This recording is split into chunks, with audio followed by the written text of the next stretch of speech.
Assalamualaikum warahmatullahi wabarakatuh. Selamat siang dan salam sejahtera buat teman-teman. Perkenalkan kami dari kelompok itu akan memperkenalkan nama masing-masing per anggota. Perkenalkan nama saya Fairuz Lamadya Fadli Muharam. Perkenalkan nama saya Christian Aprilianto. Perkenalkan nama saya Wahyu Setiawartono. Perkenalkan nama saya Nurafa Fauzi. Perkenalkan nama saya Ahmad Haidar Mufadol. Perkenalkan nama saya Kelvino Dwi Setiawan. Perkenalkan nama saya Anwar Mustafa. Perkenalkan nama saya Nezal Zulfan Aulia Widyaska. Perkenalkan, nama saya Bimo Sio Budi. Oke, perkenalkan kami di sini akan menjelaskan tentang proyek 1 yaitu proyek drainase. Nah, proyek drainase yaitu bertempat di Desa Sumberwangi, bertujuan untuk membangun menyelesaikan permasalahan drainase yang kurang optimal. Karena ada masalah yaitu endapan sampah dan serta ukuran saluran yang kecil sehingga aliran tersumbat dan terutama saat genangan hujan. Kondisi drainase yang buruk menyebabkan aliran air tidak lancar, memicu banjir dan luapan air ke jalan, serta meningkatkan resiko jalan menjadi licin dan membahayakan pengguna jalan. Kurangnya kesadaran masyarakat terhadap pentingnya perawatan drainase yang juga menjadi faktor yang membuat saluran air tidak terawat dan jauh dari kata ideal. Sebagai solusi, dilakukannya perbaikan drainase melalui pelebaran saluran, yaitu dengan cara penggalian endapan tanah serta pembersihan rumput dan kotoran di sekitar drainase. Kegiatan ini bertujuan agar aliran air kembali lancar, mengurangi resiko banjir, serta meningkatkan kenyamanan dan keselamatan warga desa Sumberwangi. Baik, berikutnya kita akan memasuki tahap demonstrasi alat dan alat apa saja yang akan kita butuhkan untuk proyek drainase. Yang pertama, kita butuh sebuah cangkul. Kita ibaratkan ini adalah sebuah cangkul. Cangkul ini berfungsi untuk menggali tanah yang sekiranya cukup keras. Cara penggunaannya, bayangkan ini sebuah cangkul dan ini adalah ujung cangkul. Cara memegangnya, tangan dominan berada di bagian bawah dan tangan satunya berada di ujung atas yang lainnya. Lalu kaki dilipukan selebar bahu dan ayunkan ke arah tengah. Jangan ke kanan atau ke kiri agar tidak mengenai kaki. Kemudian yang berikutnya ada sekop. Sekop berfungsi untuk menggali dan memindahkan tanah-tanah yang sudah dicakul tadi. Cara memegangnya, anggap ini sebuah sekop dengan wadah di bawah. Tangan dominan memegang ujung dan tangan satunya memegang di bagian tengah ke bawah. Lalu seperti cangkul, kaki dibuka selebar bahu, lantas disekop dan dibuang ke tong atau ke karung yang sudah disediakan. Jangan dibuang sembarangan karena berbahaya, bisa mengenai orang lain. Berikutnya ada linggis. Kita ibaratkan lagi ini sebagai linggis biasa. Ini berfungsi untuk menghancurkan tanah yang jauh lebih keras dan tidak bisa dihancurkan oleh cangkul biasa. Cara penggunaannya, ibaratkan ini sisi yang melengkung dan ini sisi yang tajam di bawah. Caranya tangan dominan di ujung sisi yang melengkung dan tangan satunya di tengah-tengah linggis. Cara menggunakannya tinggal didorong ke tanah agar tanahnya hancur. Lalu ada linggis dodos. Linggis dodos sama seperti linggis biasa, bedanya dia lebih mudah karena dia ada pijakan kakinya. Seperti ini. Lalu berikutnya ada cetok. Ibaratkan ini cetok. Cetok ini berfungsi untuk memadatkan tanah. Jadi ketika drainase sudah digali dan ingin ditutup, maka cetok ini berfungsi untuk memadatkan tanah tersebut. Cara menggunakannya tinggal dipukul-pukulkan ke tanah sampai dia rata. Selanjutnya, alat yang selanjutnya itu yaitu sabit. Nah, penggunaan sabit ini kita bisa untuk membersihkan rumput dengan cara kita jongkok, terus kita seset dia, tapi kita gini ya, gini dia nyesetnya. Tuh. Proyek kedua yaitu PJUTS, penerangan jalan umum dari tenaga surya.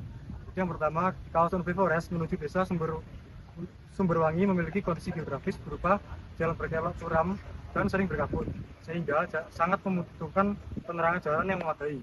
Saat ini, minimnya infrastruktur penerangan menyebabkan rendahnya visibilitas pada malam hari, meningkatkan risiko kecelakaan lalu lintas, serta menimbulkan potensi kerawanan keamanan.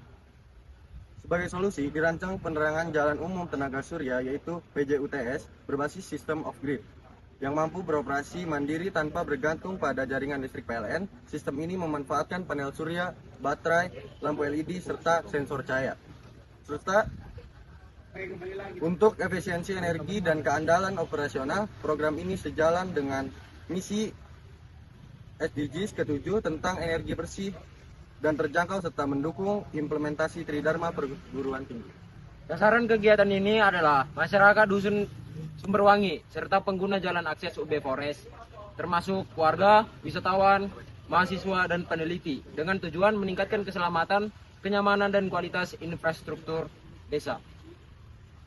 Untuk alat-alatnya yang digunakan untuk penerangan jalan umum tenaga surya, yang pertama itu cangkul. Cangkul ini berfungsi untuk menggali tanah dan memegangnya seperti ini. Dan caranya seperti ini untuk menggali tanah dalam. Selanjutnya ada embercor.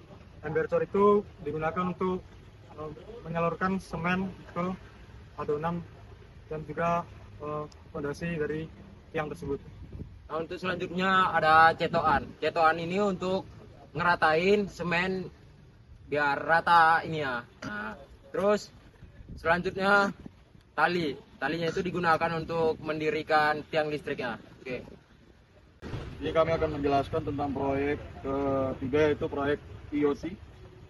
Nah, latar belakangnya itu kondisi di Dusun Sumberwangi yang berada di lereng Gunung Arjuna, Kabupaten Malang, yang terbatas akses dan kondisi geografis yang menyebabkan dusun ini tertinggal dalam penerapan teknologi, khususnya di sektor pertanian dan perkebunan yang masih menggunakan metode konvensional. Berdasarkan ketertinggalan teknologi pertanian di Dusun Sumberwangi, kegiatan ini dilaksanakan untuk memperkenalkan dan mendampingi masyarakat dalam penerapan teknologi Internet of Things atau IoT. Solusi yang diterapkan berupa prototipe hidroponik sederhana yang dilengkapi sensor pH, pH nutrisi, suhu air, dan arus listrik.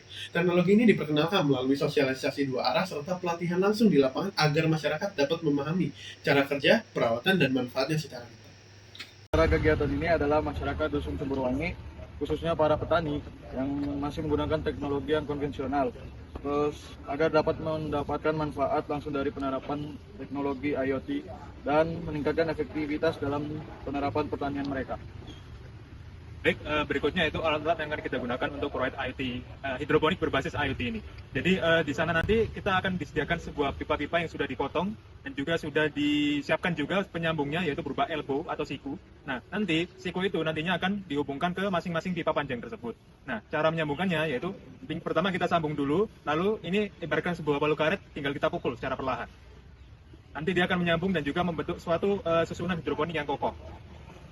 Oke, selanjutnya ada proyek rancangan teknis untuk renovasi Pendopo Sumberwangi. Sebelumnya, Pendopo Sumberwangi merupakan bangunan tradisional yang berfungsi sebagai pusat kegiatan sosial, budaya, dan kemasyarakatan. Seiring waktu, kondisi Pendopo mengalami penurunan kualitas akibat usia bangunan, cuaca, dan kurangnya perawatan, sehingga menurunkan kenyamanan, keamanan, dan nilai estetika. Tujuan renovasi adalah memperbaiki kondisi fisik pendopo agar aman, nyaman, dan layak digunakan, sekaligus mempertahankan nilai budaya dan fungsi bagi masyarakat. Renovasi dilakukan secara terencana dengan fokus pada perbaikan struktur bangunan, peningkatan kenyamanan, serta pemanfaatan pendopo secara optimal.